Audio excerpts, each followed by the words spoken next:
యాక్చువల్‌గా మనం ఈ 2 సామెతలు వినే ఉంటాం.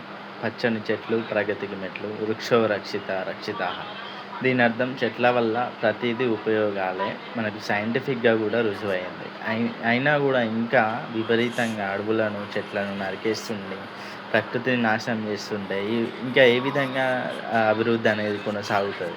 యాక్చువల్‌గా అభివృద్ధి అనేది సమతుల్యమైన అభివృద్ధిగా ఉండాలి. గానీ ప్రకృతిని నాశనం జేసి, మన అవసరాలను తీర్చుకునే దానిలాగా ఉండకూడదు. విపరీతమైన అడ్డు అదుపు లేని వనరులను నాశనం అడ్డు అదుపు లేకుండా వనరులను నాశనం జేయడం వల్ల కలిగేది ప్రతీదీ నష్టమే తప్ప అభివృద్ధి అయితే గాదు. దీన్ని గమనించి ప్రతి ఒక్కరు, ముఖ్యంగా ప్రభుత్వాలను పరిపాలించే నాయకులైతే ఇది తెలుసో లేదో వాళ్ళకు ముందు వాళ్ళు ఆచరించాలి. ఎందుకంటే మనం ఎంత పోరాడినా గూడా వాళ్ళు పోలీసోళ్ళను లేదంటే ప్రొటెక్షన్ పెట్టుకొని వాళ్ళ పనులు వాళ్ళే చేస్తుంటారు. అడవులను నరికించి ఫ్యాక్టరీలకు అనుమతి ఇవ్వడం, లేదంటే ఇంకా మైనింగ్ కోసమని.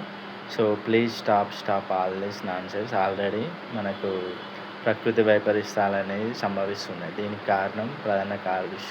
ప్రధాన కారణం పెరిగిన కాలుష్యం, గ్లోబల్ వార్మింగే అని మనకు సైంటిస్టులు గూడా చెప్తాండ్రు. ఇంకెందుకు మరి ఇంకా ఆలస్యం?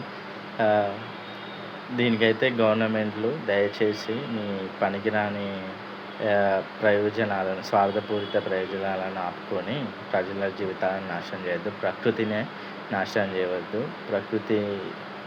ప్రకృతి వైపరీత్యాల వల్ల చాలామంది నష్టపోతున్నారు. ఇప్పటికైనా దయచేసి ఇంకా పనికిరాని టెక్నాలజీ కోసం మనం చెట్లను, అడవులను నాశనం చేయొద్దు. ప్రకృతిని నాశనం చేసుకోవద్దు. భారత్ మాతా కీ జై.